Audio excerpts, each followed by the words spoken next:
In today's world, where the language of human rights and democracy is used to justify global actions, a question remains painfully relevant. Why do some African leaders get labeled as dangerous threats, while others are quietly supported, even when their hands are soaked in blood? Why is sovereignty respected in Europe, but feared when spoken of in Africa? Before we begin, please take a moment to subscribe, like, and share this video. These stories are often ignored or misrepresented. Your support helps correct the record and inspire honest conversations across Africa and beyond. To the West, Muammar Gaddafi was often portrayed as erratic, dangerous, even insane. But to many in Africa and the global South, Gaddafi was a visionary and a threat not to his people, but to global systems of economic dominance.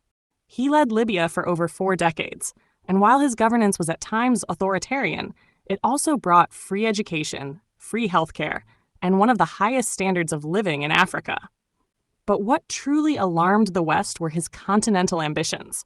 Gaddafi pushed for a United States of Africa, a project that would transform the continent into a political and economic bloc capable of negotiating with the world on equal footing. He proposed the creation of an African central bank, an African investment bank, and most controversially, a pan-African currency backed by gold.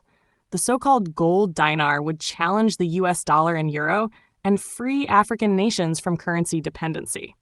He also invested in Africa's technological future, funding the continent's first satellite, so African nations no longer had to pay millions to Europe just to use their own telecommunications infrastructure. Africa must be for Africans. We must control our own destiny, our own resources, our own future. To many, these were the words of a liberator. To others, especially those benefiting from African dependence, these were the words of a man who had to be stopped.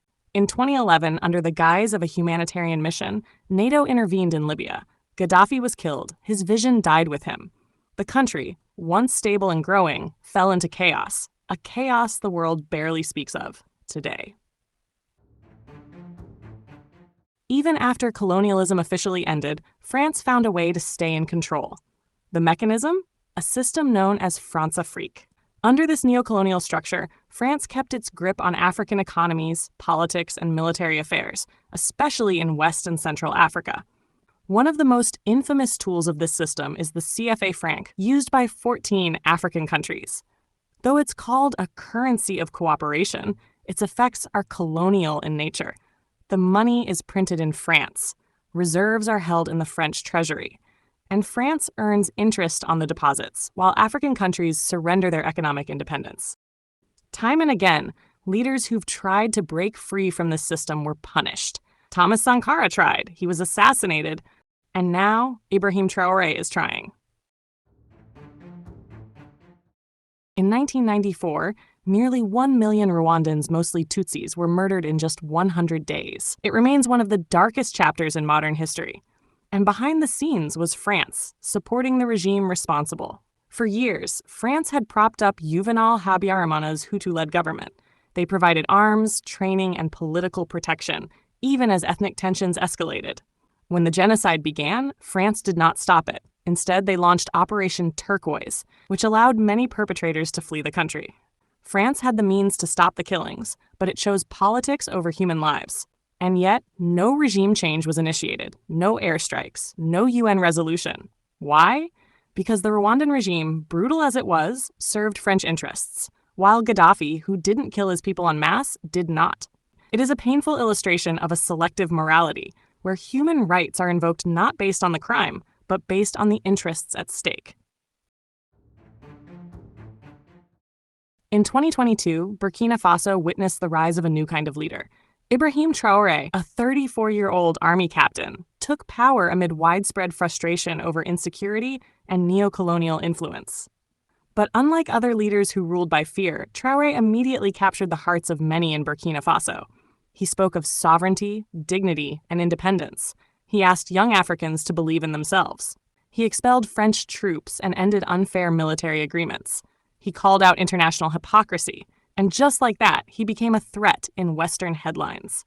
Despite massive popular support, the media painted him as a dictator. They warned of militarization and radicalism, never asking the people what they wanted. Once again, we see the pattern. A leader who bows to foreign pressure is celebrated. A leader who serves his people is feared. So what defines a good leader in the eyes of the West? It's not democracy. It's not human rights. It's obedience. When a leader says, our people come first, our resources are ours, and our future will not be dictated by Paris, London, or Washington, he becomes a problem. This is not about Libya, or Rwanda, or Burkina Faso. It is about a system that survives on African silence and Western dominance. Africa is not weak. It is rising, but rising comes with resistance.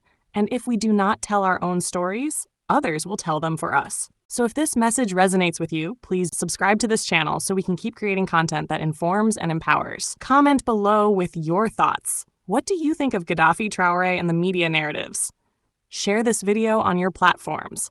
You never know who it might inspire. Like this video to help it reach more people. History is not written by those who watch, it is written by those who act. Africa is watching. The world is listening. Speak.